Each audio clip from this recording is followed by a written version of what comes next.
Kebutuhan dan tugas perkembangan peserta didik di usia remaja. Jadi, di sini saya hanya ambil dua alih. Yang pertama, menurut Imam Al-Ghazali, di mana keinginan untuk mendapatkan kehidupan atau sesuatu yang diperlukan dalam mempertahankan kelangsungan hidupannya. Yang kedua, menurut Hafigers, tugas-tugas yang harus diselesaikan pada fase-fase atau periode kehidupan tertentu.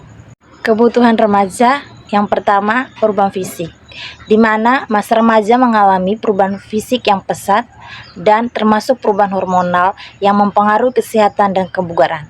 Jadi di sini ada faktor yang mendukung perkembangan fisik remaja. Yang pertama, olahraga teratur, nutrisi yang tepat, dan tidur yang cukup. Kedua, kebutuhan sosial. Di sini ada 3 bagian kebutuhan sosial. Yang pertama, interaksi dengan teman sebaya. Yang kedua, keterlibatan dalam kegiatan kelompok atau komunitas. Dan yang ketiga, pembelajaran tentang norma dan nilai sosial. Yang pertama, perkembangan peserta didik. Perkembangan kognitif remaja juga sangat signifikan. Mereka mampu berpikir lebih abstrak, mampu memecahkan masalah, dan mulai berpikir lebih kritis. Ini berarti mereka tidak hanya menerima informasi begitu saja, tetapi juga mampu menganalisis, mengevaluasi, dan mencari solusi yang lebih baik. Yang kedua, perkembangan sosial emosional. Masa remaja adalah periode penting bagi perkembangan sosial emosional remaja.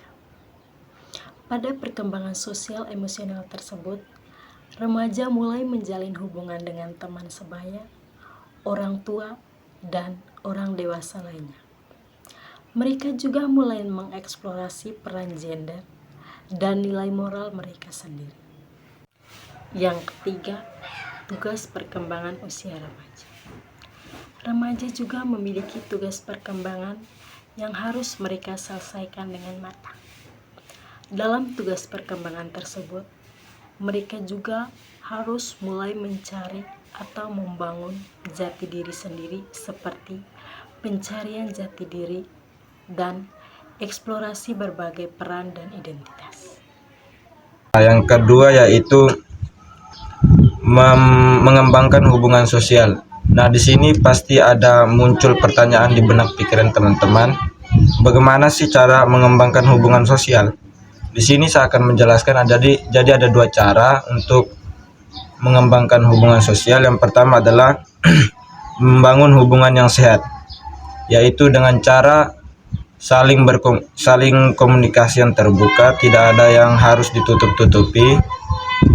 Yang ketiga, dengarkan apa yang mereka bicarakan, saling menghargai ketika teman sedang berbicara.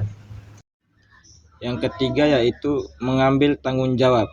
Nah, di sini ada 2 cara. Yang pertama adalah belajar untuk membuat keputusan yang baik. Nah, bagaimana cara membuat keputusan yang baik? Nah, di sini saya akan menjelaskan cara-cara untuk mengambil keputusan yang baik. Yaitu yang pertama adalah identifikasi masalah atau tujuan.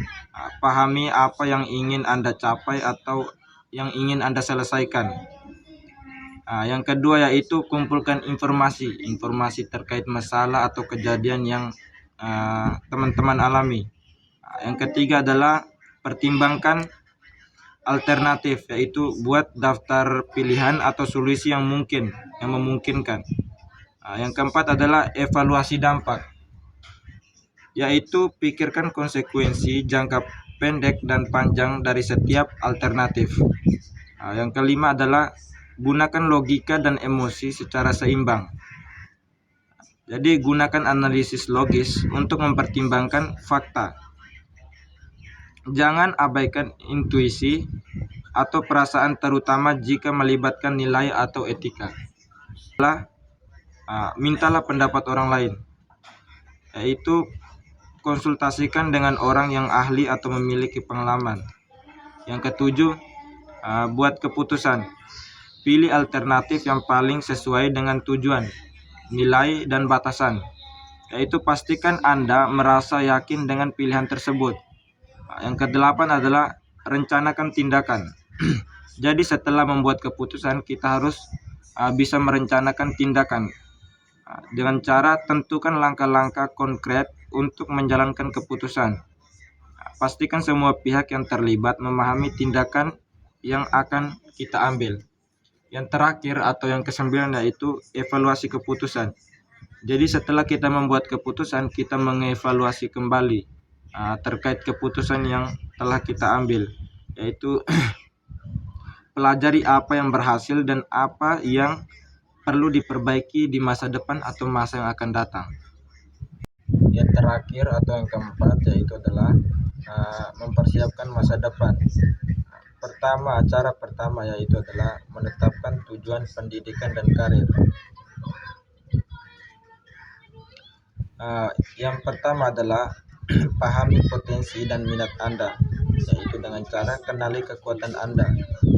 Identifikasi kemampuan atau bakat yang Anda miliki, baik dalam bidang akademik maupun non-akademik. Yang kedua adalah hubungkan pendidikan dan karir, yaitu tentukan jenjang pendidikan yang dibutuhkan. Cari tahu apakah karir yang Anda inginkan atau yang Anda butuhkan sertifikasi, gelar tertentu, atau pelatihan tambahan.